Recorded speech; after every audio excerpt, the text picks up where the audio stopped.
Il-Ministru għall-Internu Sigurtà Nazzjonali Byron Camilleri ħabbar sistema ta' 40 kamera li se jitwaħlu madwar il-lokalità ta' Paċeville. L-installazzjoni tagħhom se ssir sas-sajf li ġej huma parti minn proġett akbar li se jinkludi twaħħil ta' 160 kamera mifruxa wkoll f'San Pawl il-Baħar, Fraħal Ġdid u l-Marsa.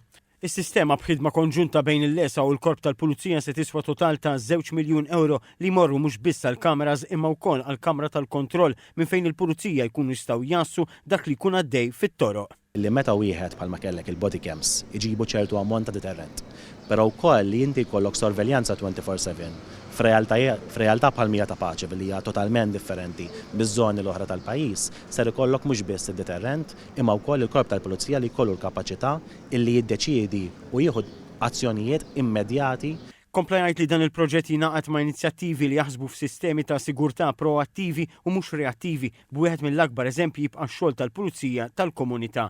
Żied jgħid li Malta tpoġġiet mal-aktar 10 pajjiżi siguri fid-dinja u li mhux kombinazzjoni li rata ta' kriminalità illum hija ferm inqas minn kemm kienet 20 sena ilu.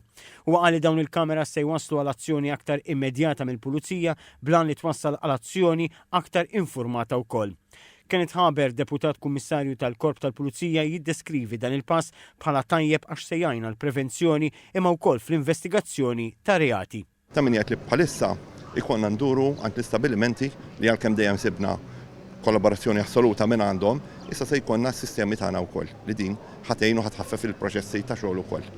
F'kummenti ma' TVM News, is-Sindku ta' San Ġiljan Guido Dalli laqa dan il-proġett li ddeskriva bħala pożittiv u importanti ħafna għal il-Kunsill Lokali ilu snin jappella biex isir. Illum li t-turizmu qed jiżdied u l-restaurants qed jikbru u l-bars qed jikbru, d-divertiment, posti ta' divertiment qed jikbru u jiżdiedu, naħseb dan il-proġett kien hemm bżonnu.